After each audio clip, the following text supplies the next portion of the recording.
Hey, I'm Dutch Schwartz. I'm the Vice President of Business Development, Trust, and I'm also the evangelist for a company called Nisos. What we've done is we've taken our dozens of years of experience with human intelligence analysts, and we've put that into a human risk management platform. You know, that really high-touch, white glove experience that you might have in a government agency, as an example, right, or a very large corporation.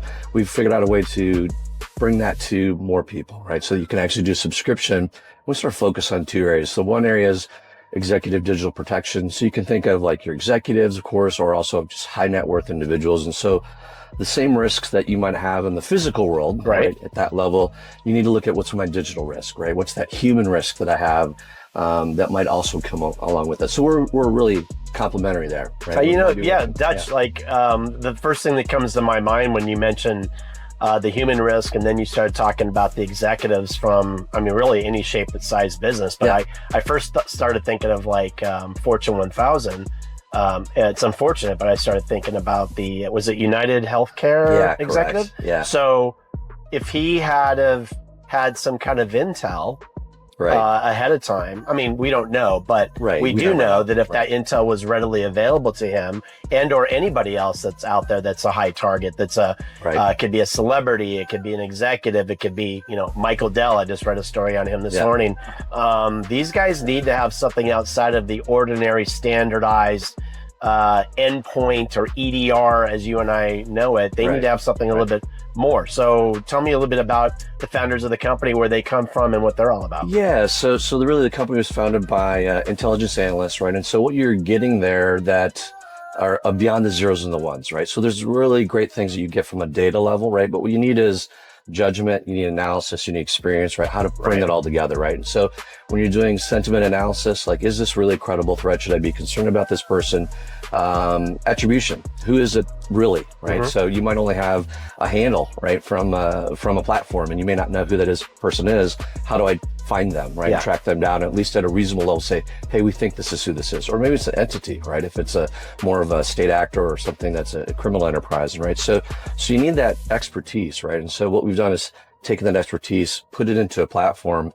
And to your point about that tragic story, I mean, that's of course the most extreme situation, right? And it's absolutely awful, but it did raise awareness around there are considerations, right? And it might be as simple as, I was talking with somebody from AWS yesterday at the show, and when I was explaining this, he said, oh, I live across the street from insert a major band that everybody would know, a drummer. And we all know when he's out of town because he's on tour. And his house has been broken into twice. That's a threat. Really? Because he travels with his family. Right. And so they're all gone, right? And so you think about that, and that's happened, unfortunately, for sports, famous sports athletes. There's been a trend of that happening for a lot of the NFL players. So when you think about that information, it's not the classic data that an insider threat team. So if you have a great insider threat platform, insider threat team, man, keep those. Those are great. You should use that. But this would be in addition to that. What's happening outside the firewall that I should be looking at, right? What are those human things that we might not think about? And in a lot of cases, it might be not even you as the primary. It might be your family, right? It might be your kids, maybe your kids' friends, right? Posting things.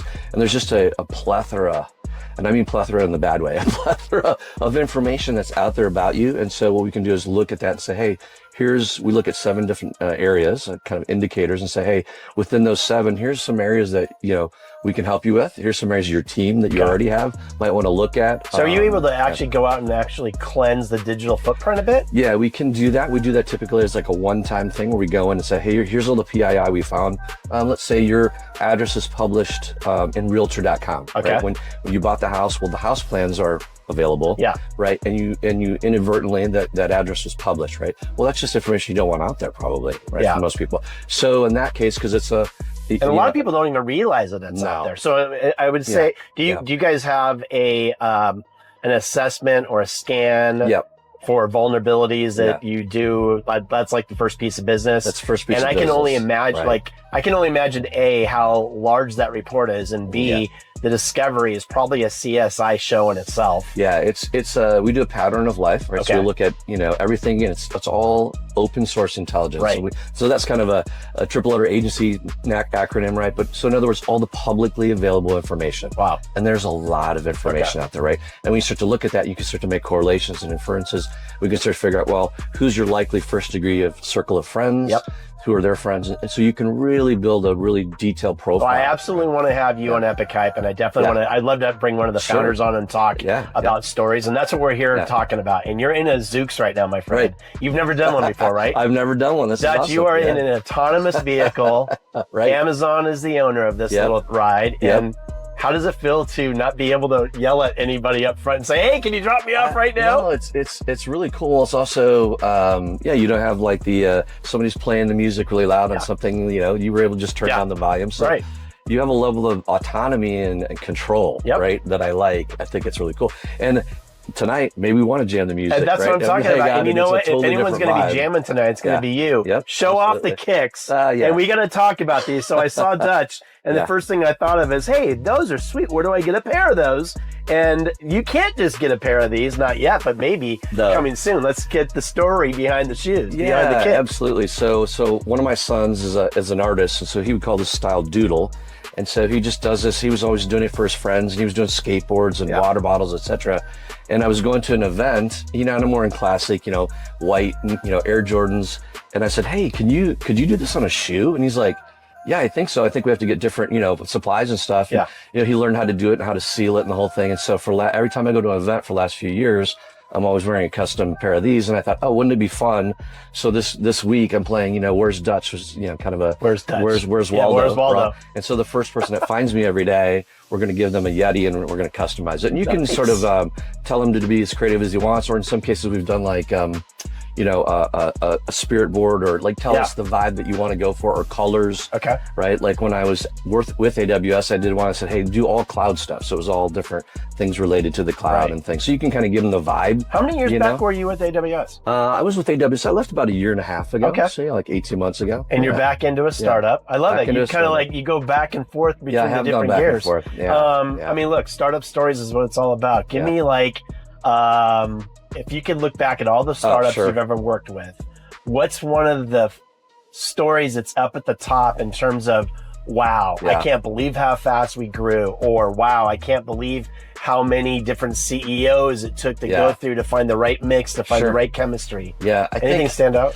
Yeah, well, the pure growth, like I've had 2 opportunities where, timing is timing, right? So you're to some degree, there is time and chance happens to everybody, right? So sometimes you hit the timing just right. Yeah. So actually my first startup, we went from, like being in a strip mall, like having a little office, to like buying our own building, with the basketball court in the back in like 2 years. Wow. And it was the 90s, and it was just crazy, and I went from like employee number 4 or 5 or something like that to like I have a team of 50 plus contractors. We're doing projects for the Air Force and for all these labs, and it was just like we were the right place, the right time. We had a right combination of skills, right? Like the 3 founders. It takes the right team. It was they were totally different. Like one was really the business person.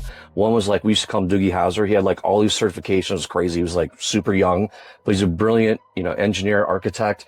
And then we had the person who was more like Chamber of Commerce, work with the relationships, the alliances, and the 3 of them together, it was like magic. My name is Dutch Schwartz, and I just took a robo ride with EP.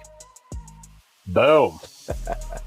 By the way, I want everybody to see the book that you're carrying around AWS. Yeah, it's my friend. Give him a plug. Yeah, Ross Young, my friend Ross Young, former CIA guy, multi-time CISO, just came out with the book. It's just really filled with templates and just useful stuff. So if I was a first-time CISO, or I was going from a startup to a major company, I'd pick this book up because there's lots of really good advice in here.